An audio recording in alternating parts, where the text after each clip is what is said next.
So he was in a park with 3 friends telling a few jokes. So he knew as a physician that there were benefits to laughter. So he started bringing in a few jokes initially. That was it. It was telling a few jokes between friends, but ultimately after a while they get stale. So he realized quite quickly that actually bringing in laughing exercises and eye contact and childlike play, which is really, really interesting because children laugh 200 to 300 times a day. Wow. As adults, maybe 10 if we're lucky. You're still able to, have some fun with your family, your kids, your wife, your friends, put a movie on and go see a stand-up comedian, and you can just have a riot. No differently. You're not all laughed out. You're not laughed out. No, I'm not all out, mate. There's plenty more of laughing. My mother-in-law, she's it sounds like a joke already, doesn't it? But it's not a joke.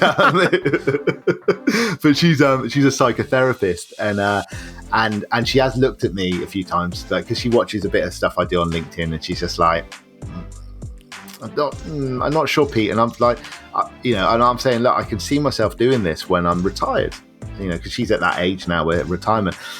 And she's like, no, you might fall out of love with it. And I was like, well, no, because I know the power it has to me, and I know how it makes me feel. And all I need today, Mike, is one person, from whether it's yourself or one listener, to just go, wow, actually, I get it. I can feel that, and so I can see myself at 75, 80-year-old on stage laughing.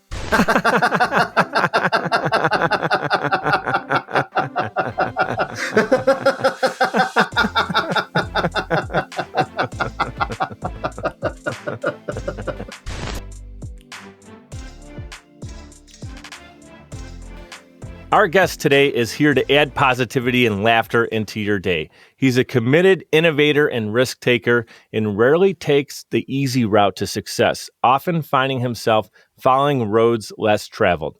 Cue the laugh track and welcome to the show, Pete Cann, the Laughter Man.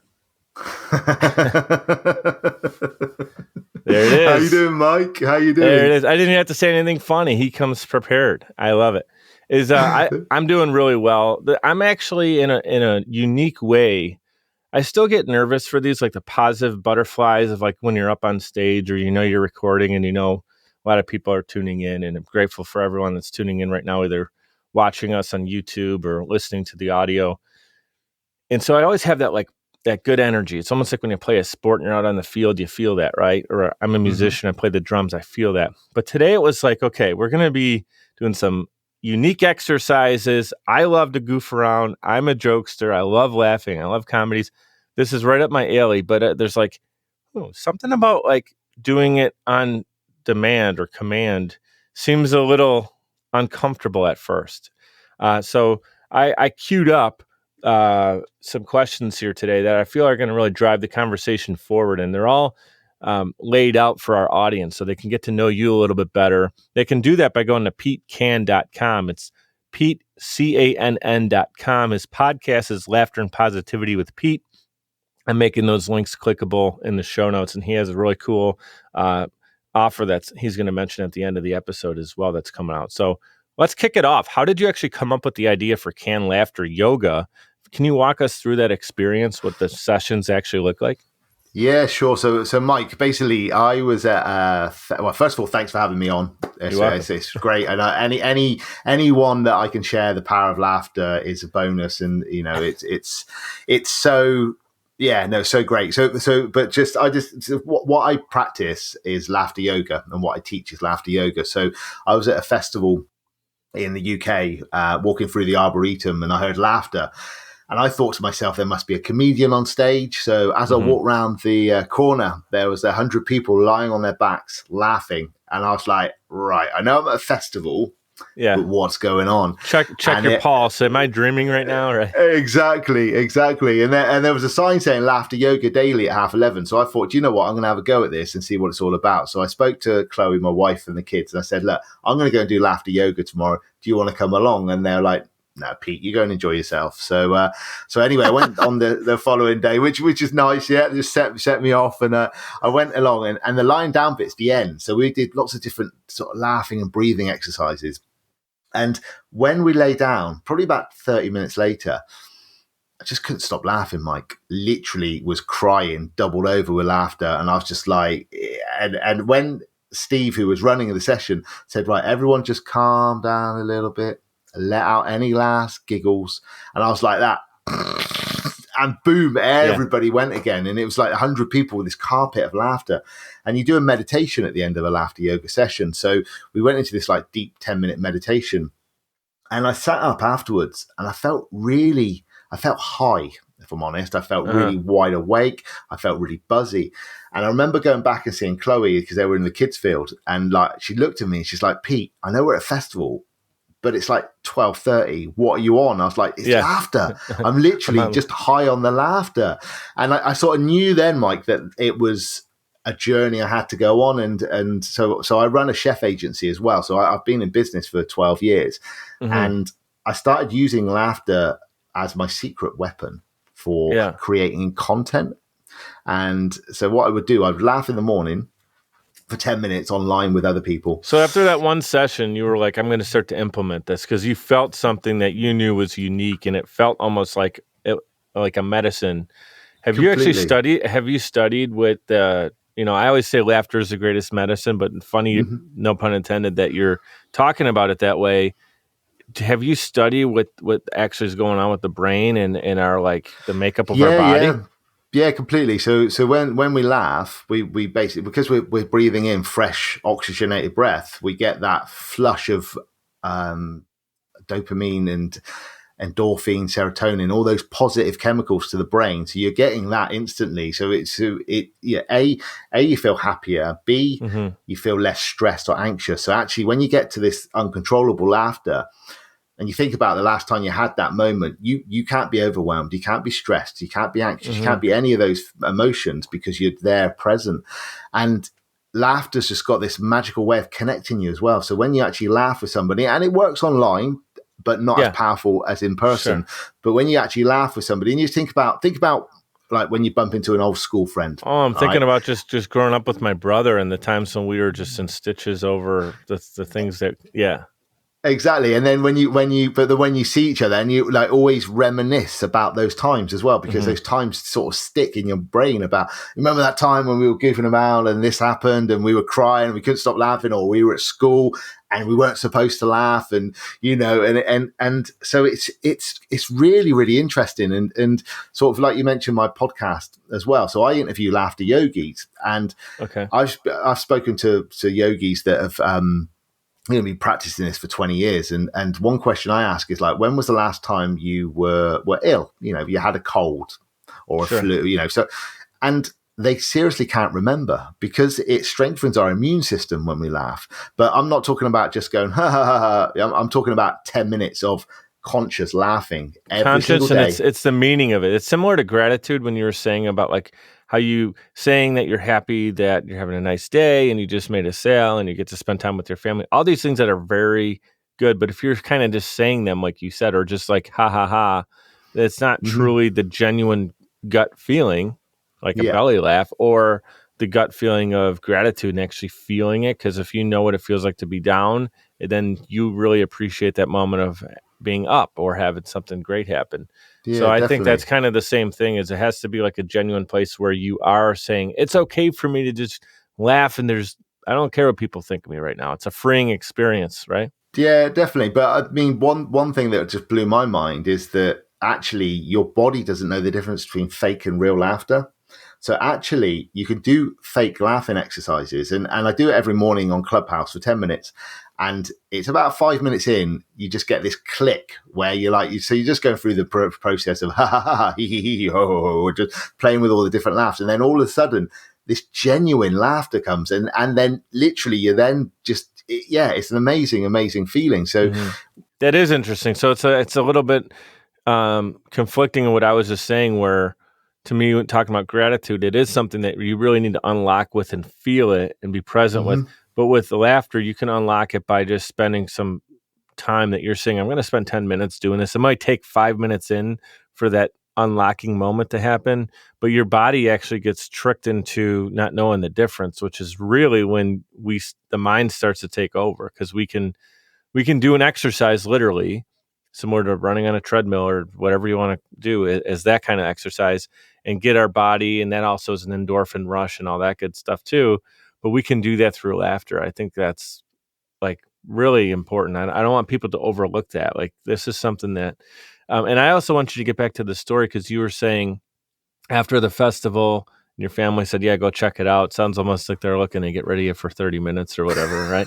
And then they found out that it did something to you. Your wife looks at you and she's like, "What are you on, dude? We're with the kids, right?"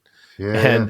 And you're like, "I'm on laughter." So then all of a sudden you start implementing it. Take it away from there. So okay. So the first year, I suppose I didn't do too much. I basically went and did a couple of sessions in my town where I am, or the city I live in. So the second year I went back to the festival and I did all 4 days there. So I did the 4 days, and there was also a TP session. So it was a bit more intimate, 20 people. And I knew then that, like, every single session, I knew exactly what I was doing. I knew that I was going. It was the same exercises. We weren't. He wasn't mixing it up a bit. It was just the same process every time, crying with laughter every single time. And then it was 2019 where I was at a retreat with other business owners. So we were at this nice retreat, and it was one of these self-led. So everybody had a session like, "What do you want to run?" And I was like, "Do you know what? I'll run a laughter session." And then everyone was just a bit like, "All right, Pete, you can do that on Saturday morning." So I do this session, and bear in mind, I hadn't learned how to do it. Because I actually am a qualified, put my teeth in, laughter yoga leader. So, but I hadn't done that. I just literally went onto YouTube, and you can do this. You can go to YouTube and you can find all the different exercises. So I worked out the process, and there was 15 of us in this lounge, and we were crying with laughter. Like these some of these business owners, we're talking 7-8 figure, like they're like proper, big guys and girls, but they were literally crying with laughter. And I was just like, it doesn't matter where you're from, what level. And, and I remember we were at dinner that evening. It was January 2019. And we had a question, what are you going to do 2019? What's the one thing you want to do? And I just turned around and said, I want to start a laughter club. That's what I want to do. Start a laughter club. So I did. I started that. On my first event, I got booked there that day by somebody that was there. She said, "Will you come and do it with a choir that I run? I'm doing a boot camp." I was like, "Yeah, sure. How many people?" She's like, 150. I was like, sure. One way to figure it out if you could do it or not, right? Exactly, just go big. And so I remember I went and learned then. Because I picked up the phone to another laughter yogi. And I said, "Look, this is what's happening. I'm doing 150 people. What do I need to know?" And she's like, "Just go and learn how to do it properly." And I was like, "Perfect." And I remember going and do the training. It was literally the week before. Everything just, when things align themselves in the you could feel it coming world together. Yeah, exactly. So I turn up to this laughter session, this leader weekend, and there was a couple of teachers there that wanted to bring laughter into their schools, and they asked me, "So why are you here?" And I was like, "Well, I've got an event next week, and I need to learn how to run it." And they're like, "All right, how many people?" And I was like, 150, and they're like, "Whoa!" And I was like, "Yeah, whoa!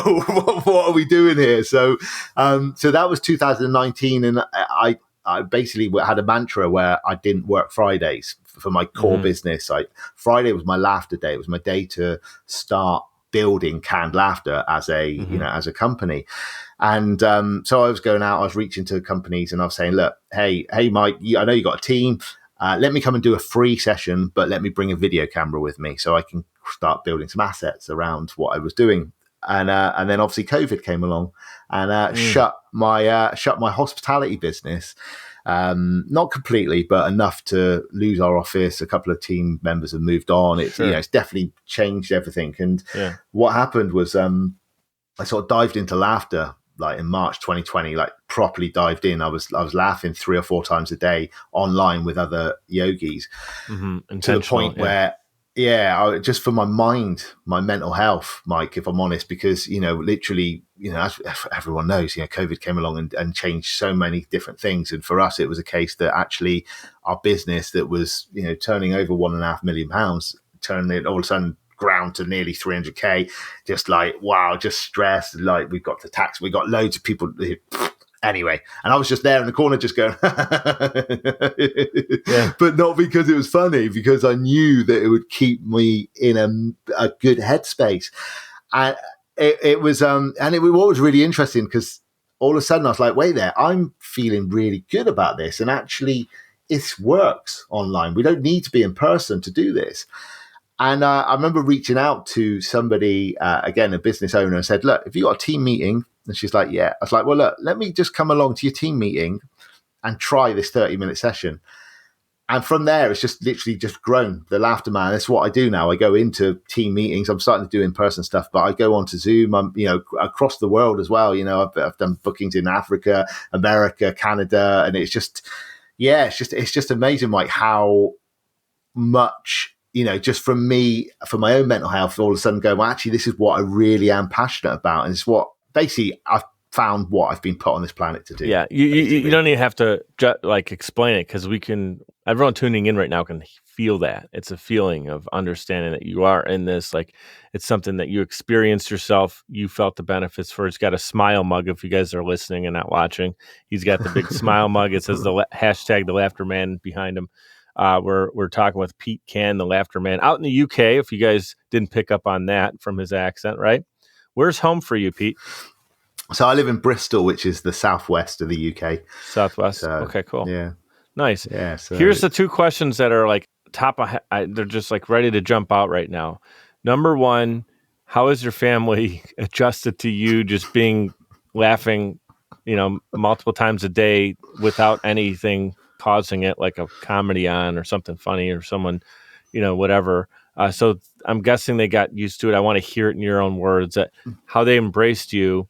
And then also the thing that I would kind of worry about, and it doesn't seem like this is a problem because I see you're laughing, and even right now you genuinely have laughter. But the thing I would worry about is losing genuine laughter if you're doing it almost as an exercise every day, and it just seems like it's something you do to bring your mental state somewhere.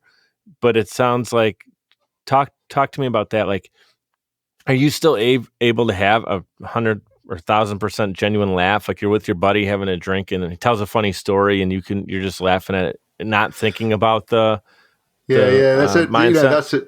That's a really two very good questions I'd like to point out. So if you're listening to this man is a professional. What a great question. So the first question, my family, how do they react? So there's mornings where, so I've got an 8-year-old and a 10-year-old. Okay. And yesterday, for example, when I was on Clubhouse at 8 o'clock in the morning, the kids are still they're eating breakfast. I didn't know they were at the table eating breakfast. I'm lying down in the room next door because when you lie down and laugh, it's a whole new world. It's amazing. And I just came up to the table where I saw them, and my eyes are just again just like really wide. I'm really energized, and I just looked at them. I was just like, "What do you think?" They're just like they shake their heads like that, and I was like, "Yeah, but do you want a happy dad or an angry, sad dad?" And they're like, "No, happy dad." And then naturally, I think I started then dancing around to some music. I can't remember what it was. And then my daughter was just like creasing up, and then she started laughing. So then I obviously started laughing a bit more. And so I just think they can see that I'm a lot happier in myself, if I'm honest. They can see. Has your wife joined in? Does she laugh with you? Yeah. So they all have. Chloe has only once got to the uncontrollable bit. However, I have said to her that, because again, Chloe, she gets overwhelmed. She does get overwhelmed. And there's times where I've turned around to her and I said, like, Chloe, just try this. Just breathe in, breathe out.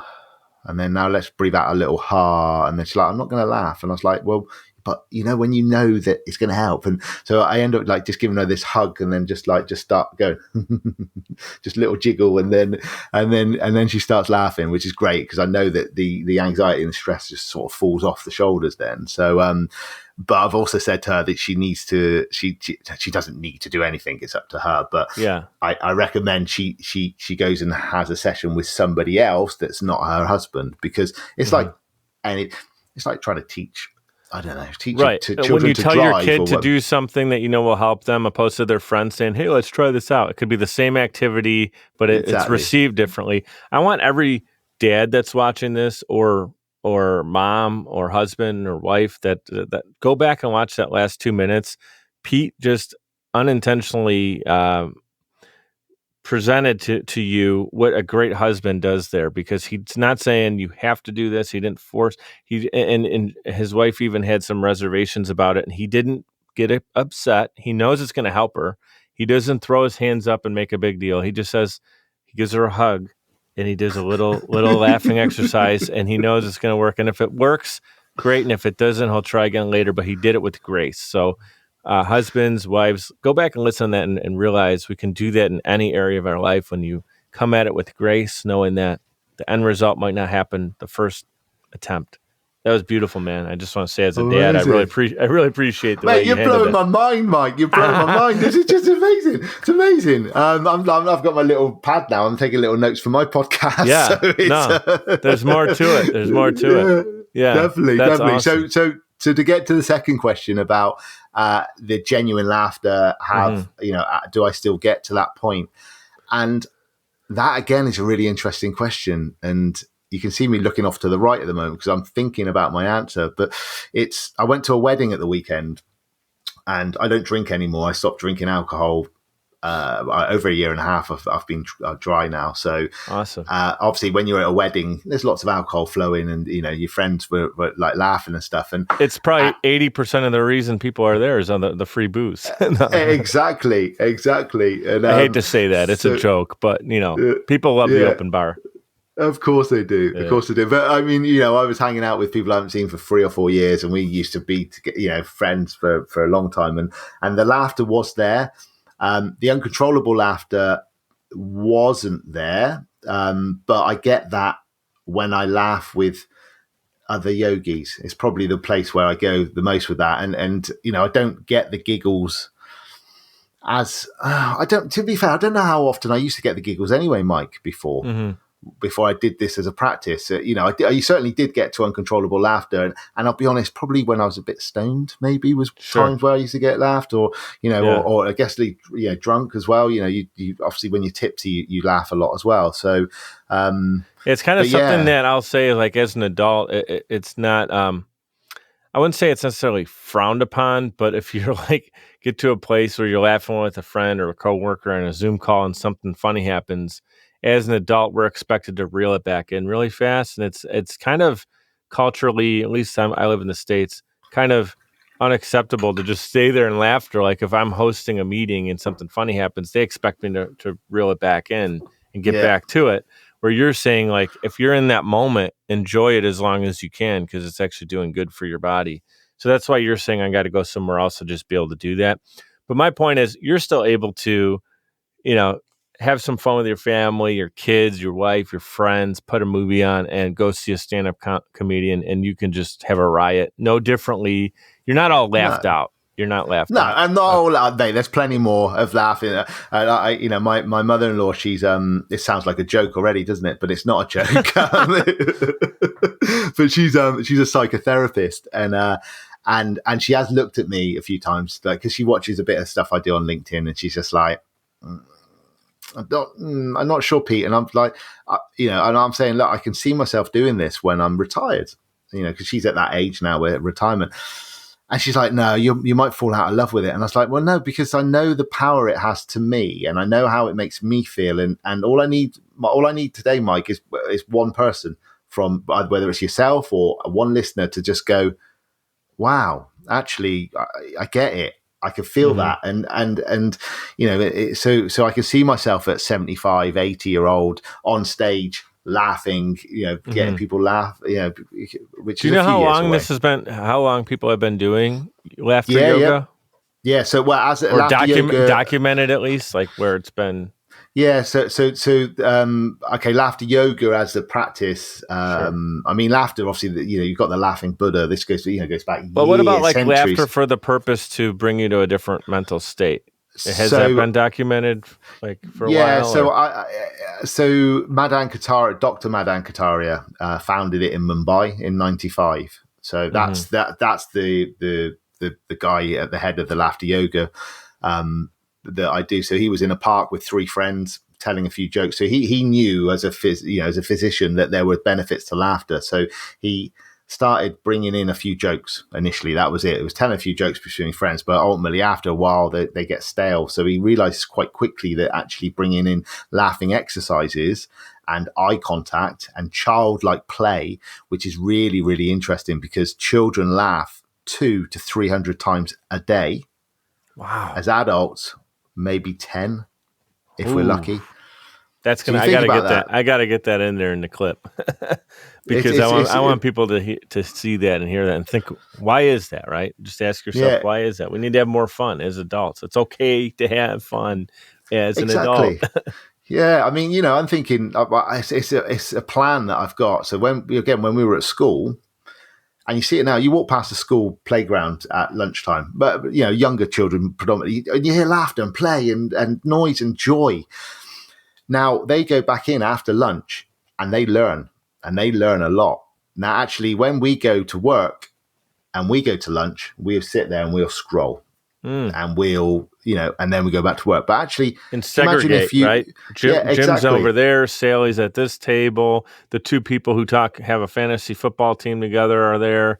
And it's kind of, everyone's doing their thing, where with kids, it's like they're all kind of collectively on the playground and all in, having fun and playing. So actually, if you think about it, if we were to take all the cars off the car park or the car lot and put loads of games, toys, play, football, hula hoops, whatever, and just take everyone's phones off them for that hour, put all these adults in and say, just go and be kids. Like, how more productive do we think they would be when they go back into work? I think they would be like much more productive. I think just to, and happier as well. The camaraderie would be great with the better in 1 week of that than it would be in a whole year previous format. Exactly. You'd make more friends. That's really great point. You have me thinking about things. I'm actually in the process of putting together a podcasting course. And I think now after talking to you today, you encouraged me to do something more fun in the beginning. Like just have something. It doesn't have to be a laughter exercise. I'm just saying, do something goofy. Maybe set up a video or something. Get people to laugh. I host a mastermind group. The next meeting I do, I'm going to get them laughing. I'm going to show them a funny clip of something goofy, maybe embarrass myself a little bit, loosen everybody up. Then we can get right to work. The work's going to happen, but it's the mindset you go into it. Like, even when you meet people on these Zoom calls, sometimes you're meeting 25, 30 new people a week and prospecting for business and whatever it might be. And, everyone comes in and they're like getting to know you. And what if you just come out and be goofy right away? They're going to remember you more. As long as you're not doing anything totally embarrassing. But yeah, I think that's awesome. It's a great point. We're going to get to know you a little bit more. And also I want to talk about your chef business. Take a quick 60-second timeout. Yeah, guys, just sit there for an hour. Come back. We're going to do like another 15 minutes. Hey, I mean, we're important, but are we that important where the people are going to sit there through a 60-minute commercial? All right, let's run 60 seconds. This is my social chameleon piece here, just to give you guys a better understanding of what we're all about. And we'll be right back with Pete Cann, the Laughter Man. Podcasting is a great way to engage with your audience and stay consistently relevant. The only problem is you don't have the time or desire to produce your own show. You simply want it done for you. And that's where Social Chameleon comes in. All you need to do is press record and upload the files. We'll handle the rest. From planning, production, post-production, distribution, and digital marketing, we have you covered. We realize that times are tough and funds are tight. And Social Chameleon believes in building supportive business relationships. By clicking on the link in this promo, we'll provide you 7 free podcasting tips to get started, as well as a free 30-minute online consultation. This is the perfect opportunity for entrepreneurs, keynote speakers, industry experts, influencers, and anybody who has a personal brand. With Social Chameleon, we help you build a brand that is out of this world. We're ready and waiting, so what are you waiting for? Click on the link to get started today. So, Pete, you've been working with people both in person and virtually, working through the pandemic. You've adjusted to that really well. That's what we do as entrepreneurs. We figure out a way to make it happen and get the job done.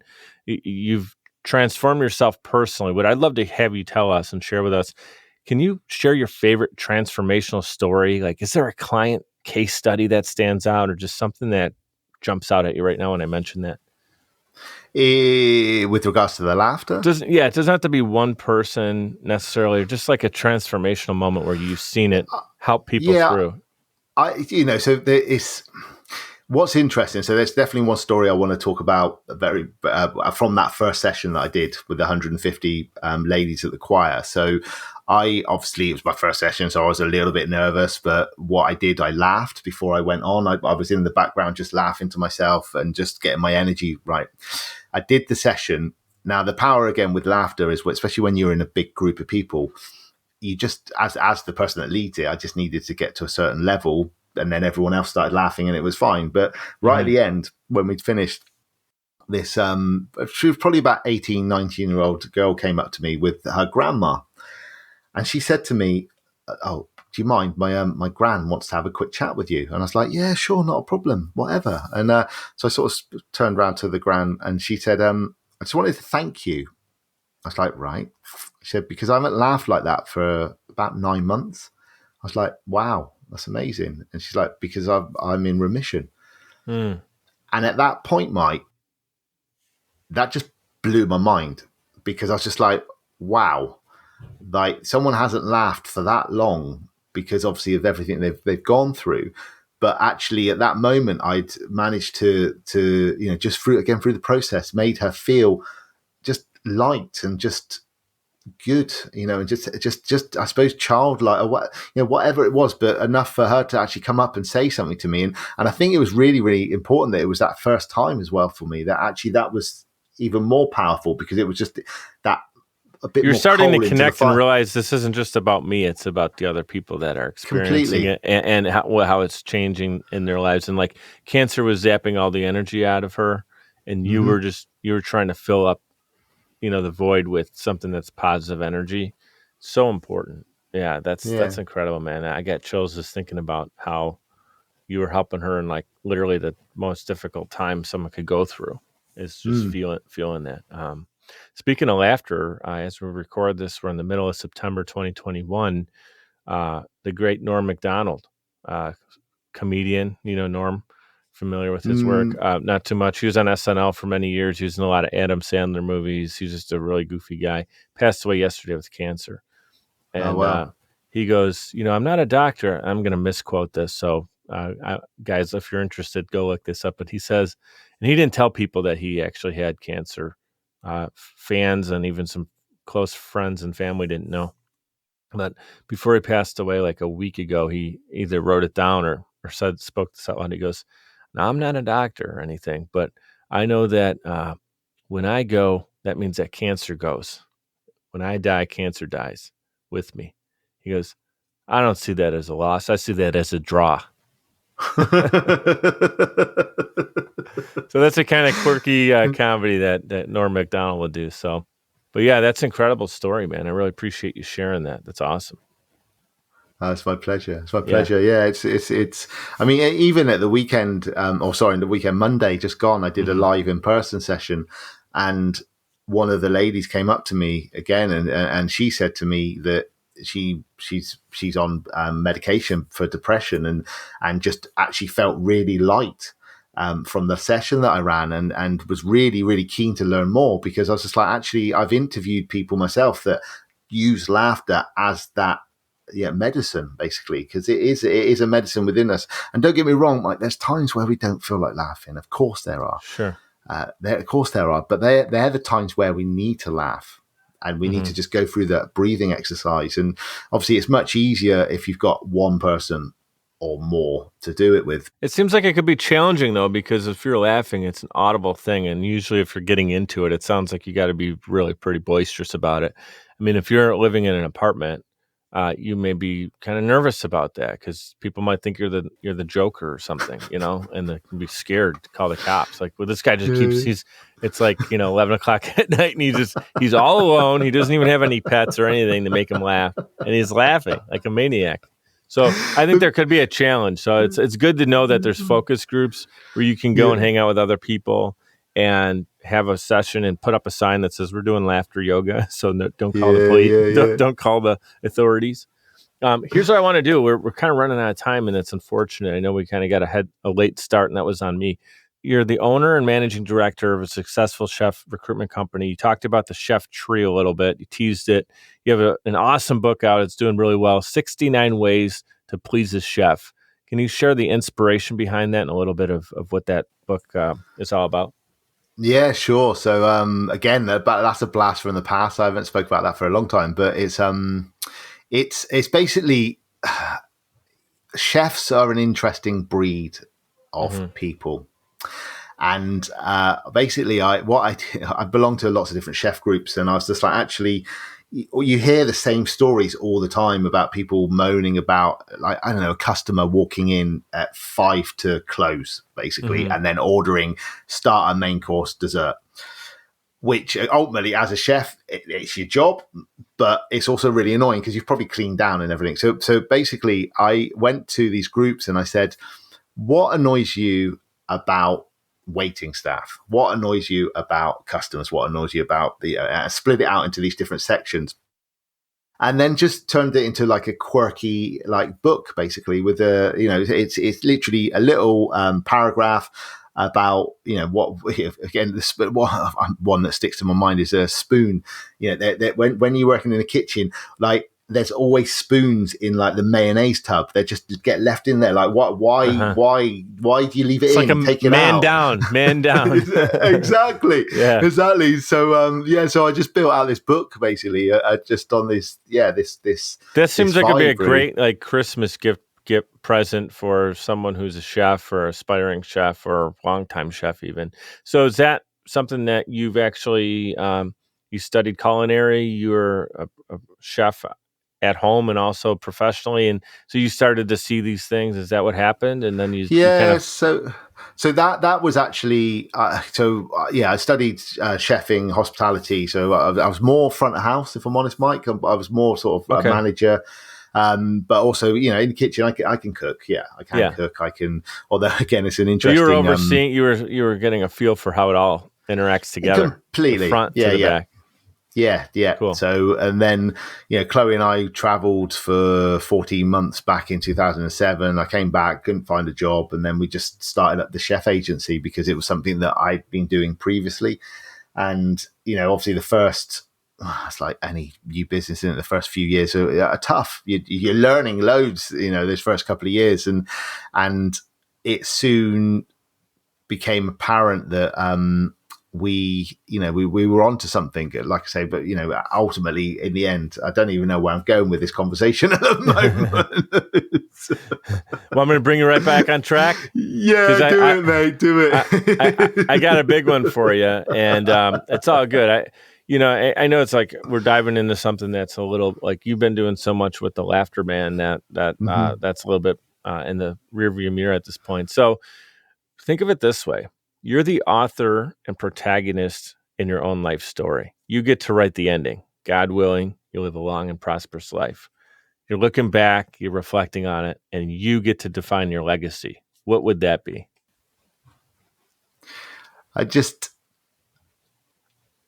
would love to just keep sharing the power of laughter and making people happy.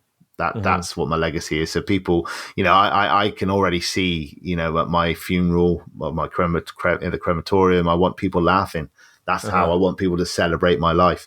I don't want any of this sad tears. I want happy, laughing tears. And, so people that remember me for just being able to walk into a room and just light up a room. That would be my legacy. I did a talk last night on personal branding. And it's all about like when you connect with a brand, whether it's Apple or Amazon or any big brand that we have, and just seeing the logo, it makes us feel how we experience it. And I was talking about how personal branding is no different for people. Like mom is a personal brand, dad is a personal brand in the family. The way that the kids think about you just by seeing your picture or whatever, like a friend that you haven't seen in 16 years, you see that fun picture of them. And it brings you right back to how that person makes you feel. You're talking about reflecting on your legacy. I certainly can tell you right now, Pete, you're already doing this.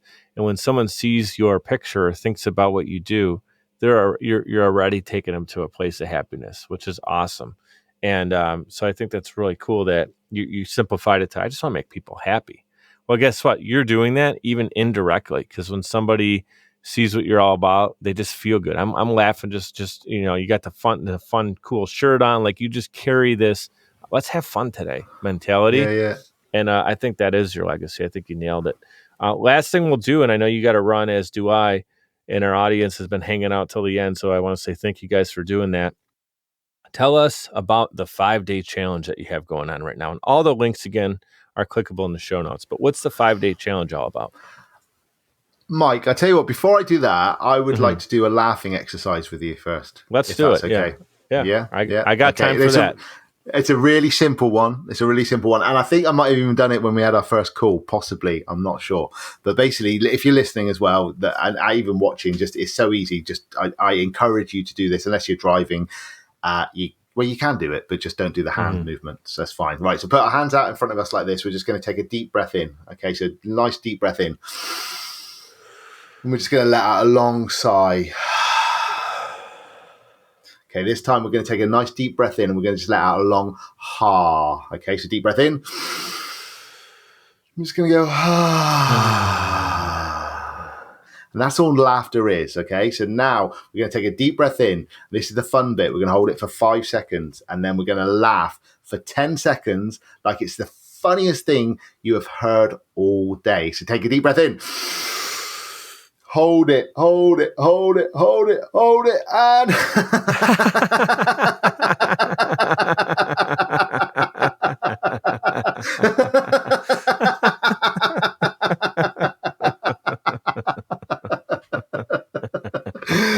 and breathe in and breathe out.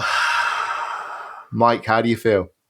I feel a lot of tension emptied out of my system, out of my body. It's amazing. Awesome. Because you're almost like you're running out of air. So it's a breathing exercise as much as it is a laughing exercise. Completely. But there's like a when you're laughing like that, it's just like the silliness of it just makes you like push a little bit harder than if you just told me to like push out all the air in your belly. But if you're like saying push out while you're laughing, it just like it almost is helping it out. Definitely.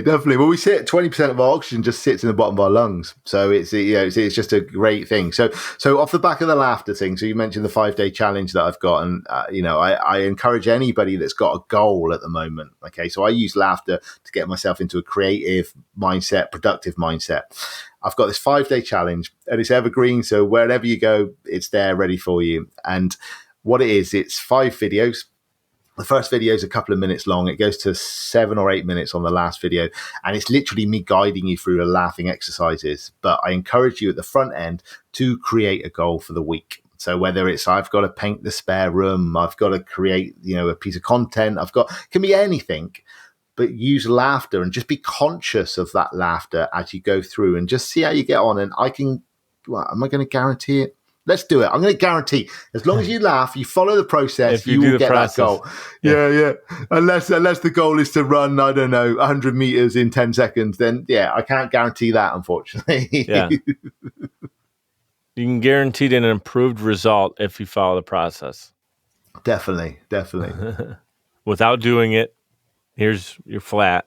With doing it, you got some extra energy among you. Yeah, definitely. And that's the thing with laughter. It has got this way of bringing energy to your life, and it's a secret that people don't know about.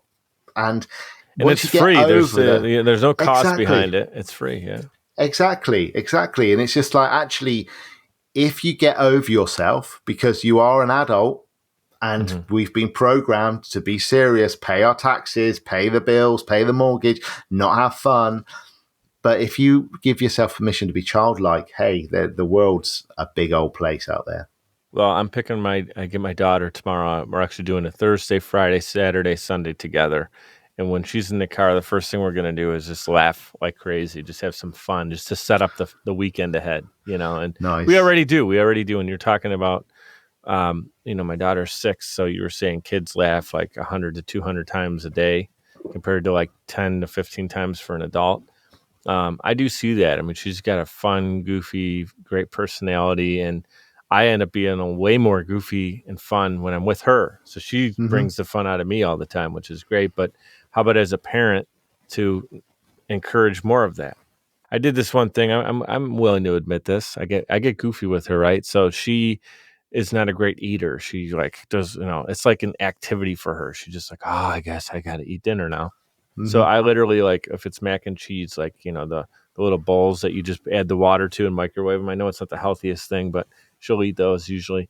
And I'm a percussionist, so I'll shake it and make percussion, and I'll put a silly song on, and I give her one of the bowls, and I have one, and we're shaking it, and we dance around the island in a circle, and we make up words, and she's just goofy. And guess what? Once that thing pops in the microwave and it's ready to go, she eats it in 3 seconds. It's like she's like the dog. When you give the dog her bowl of food, it's gone in a second. I'm like, that's interesting. All I changed was the way she was perceiving what this was. She was looking at it as an activity away from her dollhouse, opposed to some fun with dad. And when you change it, so I think that's a really cool, something that we can learn from it. Guys, go to PeteCann.com. Again, it's PeteCann. You'll get to learn more about Pete and his programs and what he offers. Laughter and Positivity with Pete is his podcast. Everything right there is clickable. And this 40-minute interview just flew by. I know we usually like to hit like 60 minutes, but we got a little late start on my part here. Any last words you'd like to get out to the audience before we wrap this up? I would just like to say, laugh. Just laugh. Just give yourself permission and just get over yourself, because it is yourself you're in your way of, and just laugh, and that's it. It's just a breath. It's just a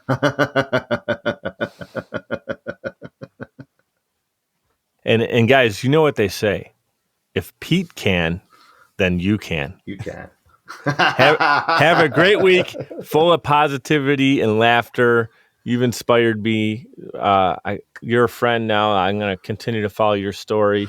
And if you're ever in the Northeast, up in the United States, I'm in Buffalo, New York. So if you ever find yourself somewhere near here, maybe you're checking out Niagara Falls, please give me a call, lunch or dinner on me.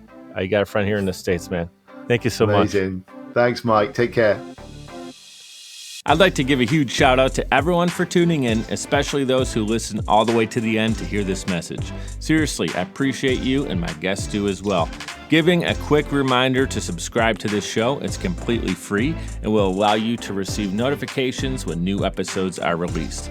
If you'd like to provide a tip as a gift, you can do so via patreon.com/mikedup. It's spelled MIKED up. Patreon.com/mikedup.